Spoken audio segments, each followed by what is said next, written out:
The women in my family give birth differently. Mother and child relationships are doomed in my family. We were truly set up for failure. A lot of people in my family claim that this is due to a curse that was put upon the women in the family ages ago.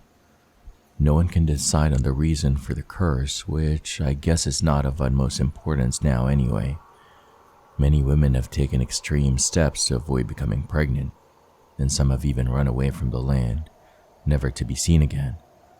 I once heard a rumor that there is some kind of magical doctor on the outside who can stop them from ever becoming pregnant, but the chances of escape are slim, and I wouldn't want to risk being caught trying to leave, so I take my chances.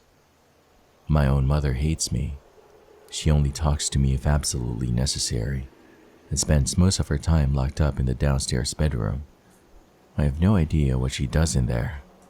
My father doesn't really care either, but does the bare minimum in terms of parental duties. This is the way that most people grow up in the family. In school, we are taught why most of our moms are the way that they are, although it is not taught in detail. Once we reach a certain age, however, we are able to have a front row seat to a birth. It is supposed to prepare us for our time, as well as give us sympathy for our mothers. Shelby's older sister Gia got to witness a birth 2 years ago. We tried to get her to tell us what she saw, but every time we asked, she got irate and yelled at us to leave her alone. Shelby told me that Gia stayed in her room for almost an entire week and refused to come out. She said that she could hear Gia crying in the odd hours of the night, sobbing loudly as she was afraid of something. This only made us more curious, but we were banned from hanging out at Shelby's place for months, so we never got the chance to ask Gia to tell us what she saw ever again. Whatever it is that they witnessed must be scarring though, as this seems to be the case with most of the other girls in the family. After they witness a birth, they almost become a recluse. They hide away in the rooms for days, refusing to interact with others. They are also assigned a care nurse who checks in on them a few times a day. They started doing this when a lot of girls began to kill themselves after witnessing a birth. They said the casualties after the viewings were too high, and if this kept up, there would soon be no more women left to grow our family. A year ago, our neighbor's oldest daughter became pregnant. I remember when the whole neighborhood was talking about the news. I also remember one night, a few months later, when I woke up to hear shouting and yelling. I'd gotten out of bed and walked over to the window so that I could peer out through the broken blinds in my bedroom. I saw the neighbor's daughter, whose name I later found out was Trinity, crawling towards the street, her swollen pregnant belly hanging below her, almost touching the ground. I watched as she moved across the floor as if she was injured, while she sobbed and wailed. Soon after, her father and sisters came out after her, shouting for her to come back. She ignored them and continued to move, attempting to stand up. They got to her first though and picked her up, dragging her back towards the house. I kept watching as she stood up and began walking normally, which prompted them to let go of her.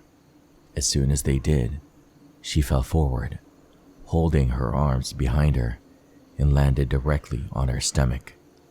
I flinched when I saw her body land on the ground.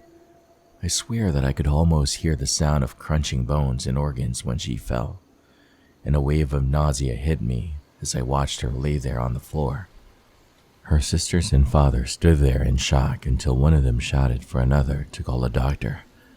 At the sound of this, Trinity pushed her hands underneath herself to lift up her chest, and then proceeded to slam her head down on the ground over and over, while her sisters tried to stop her. I stopped watching after that, and I crawled back into bed. My hands were frigid as I lay there, listening to Trinity's family outside as they shouted and cried. I learned that she was dead the following morning. People kept saying she fell and had a freak accident. I, of course, knew the truth, but I told no one. I sat in the small birthing building on the morning of my 18th birthday and thought about all of this. It was my turn to witness a birth, and I sat in the uncomfortable chairs along with 10 other girls. I was nervous about what I might see, and I found myself repeatedly wiping my sweaty palms on my dress. It felt like we were in there for hours before we saw someone enter. A pregnant woman came in with chains on her wrists and ankles. We all sat in silence as we listened to the sound of the metal dragging behind her as she calmly walked to the center of the room and stood under the bright lights. A nurse walked in after her and waved at us. "Welcome to your first birthing." She looked around the room and then motioned towards the pregnant woman as a few more nurses came in and began to lock the chains down to some hooks on the floor. "This woman here is going through her 5th birthing. She knows what to expect and has volunteered for this. You might think that she needs help during the process. You might hear her ask for help. I ask that you do not approach her and that you do not get out of your seats. This is for her safety.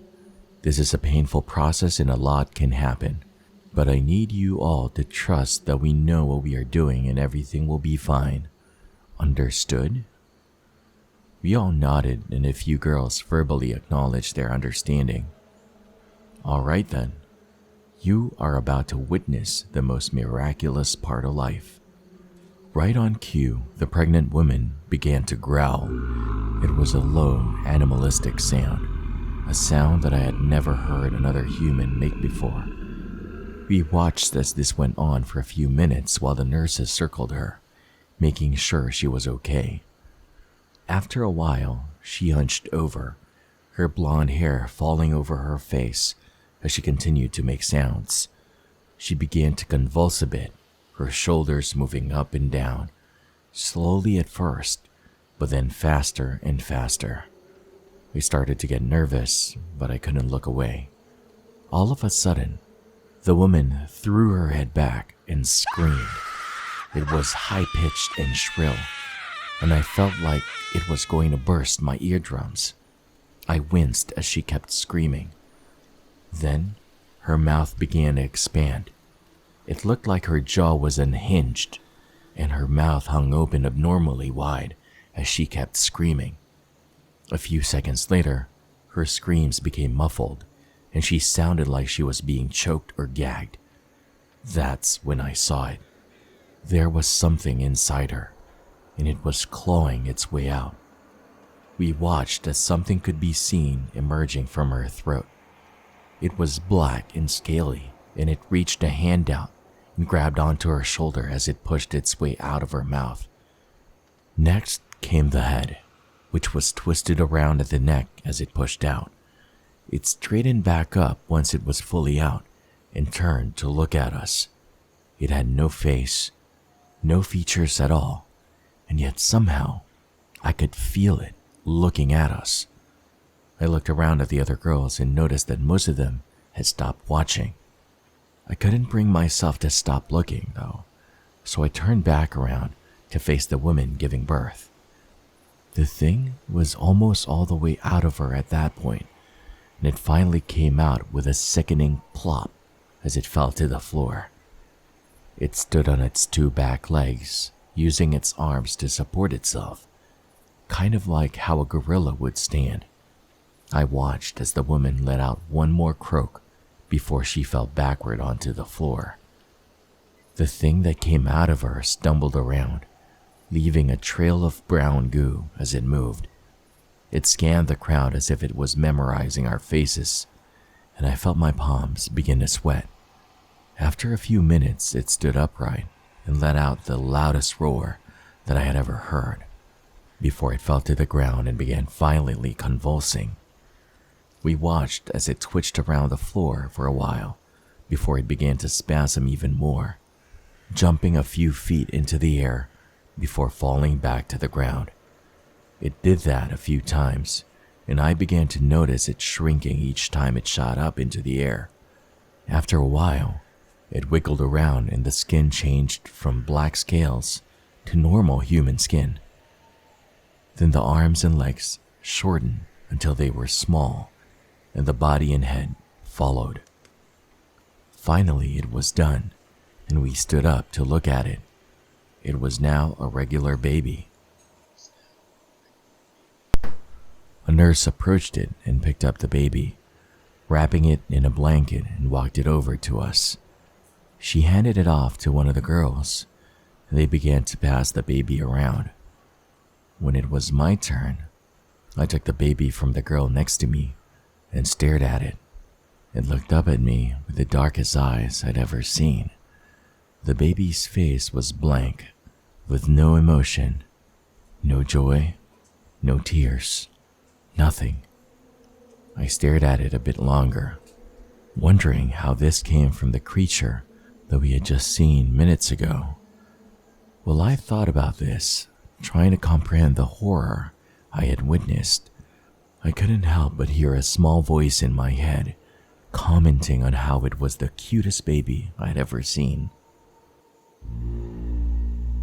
If you enjoy these stories and want to hear more, consider subscribing. Thank you very much, and I'll see you on the next video.